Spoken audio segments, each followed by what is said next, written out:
Remember, we listen, but we don't judge. So I'm going to talk about cannabis, and particularly the cannabinoid receptors, CB1 and CB2. Avoid hyperemesis syndrome.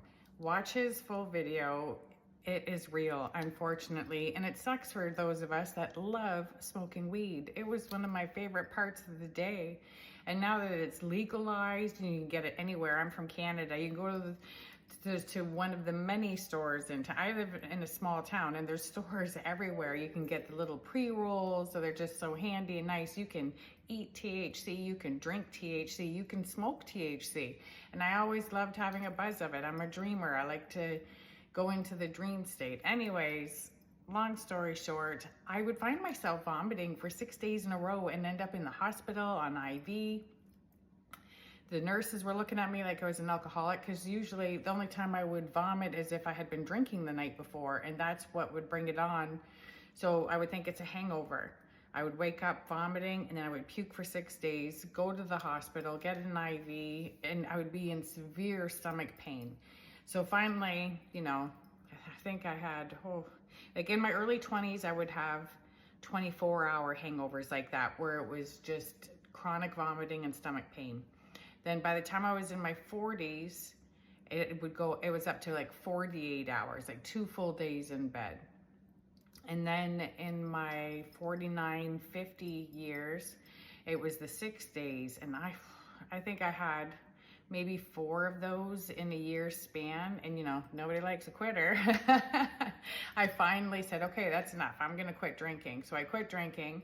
And then I think it was April 2022, I quit drinking.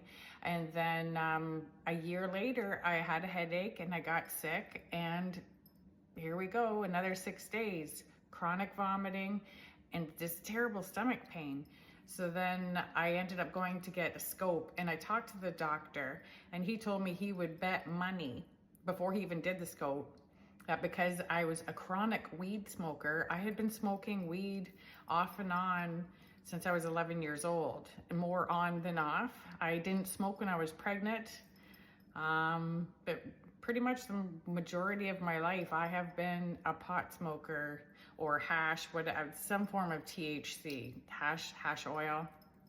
I grew up in a small town in Ontario. That's what I did. That was my coping mechanism crutch, between that or alcohol or both, usually both combined. I held down a job. I did fine. I had a great job, and it was just these hangovers were terrible. So once the doctor told me that, I stopped smoking THC, and it was not this past November, the one before. It's January now. So it's been well over a year. And right before my year anniversary of having no THC whatsoever in my body, because I'm willing to do anything to never have that stomach pain again. It is intense. It's awful. It's like you're getting stabbed in the stomach constantly and you can't stop vomiting. It's just awful. I had a headache and I puked like a normal person. I haven't puked like a normal person since I was a kid. So anyways, that cannabinoid, I can't remember how you pronounce it now, but that thing, it is real, because now I have vomited from being sick a couple of times like a normal person. I don't dry heave for days and days on end. I don't dry heave, I just vomit, and then it's done and over with. It's so weird, but it's so appreciated. So if you have those symptoms, unfortunately, it could actually be that, and take a look at it, because if you're anything like me, you're willing to do anything. Like I gave up alcohol, now I've given up the weed. I don't ever want to feel like that again. And I've always been the life of the party and enjoyed the party, but I'm just so happy to never feel like that again. And I just wanted to share that, if that could help anybody else out there. If you were wondering, like, why am I always chronically vomiting? Or maybe I have that, or you're just fighting it. Somebody had mentioned that to me before the doctor did, and I was like, no, there was no way I would even consider that being the problem. Because I love THC. I was so excited because it's so handy now. You can get it at the corner store. So now, now that it's legal, I'm not doing it.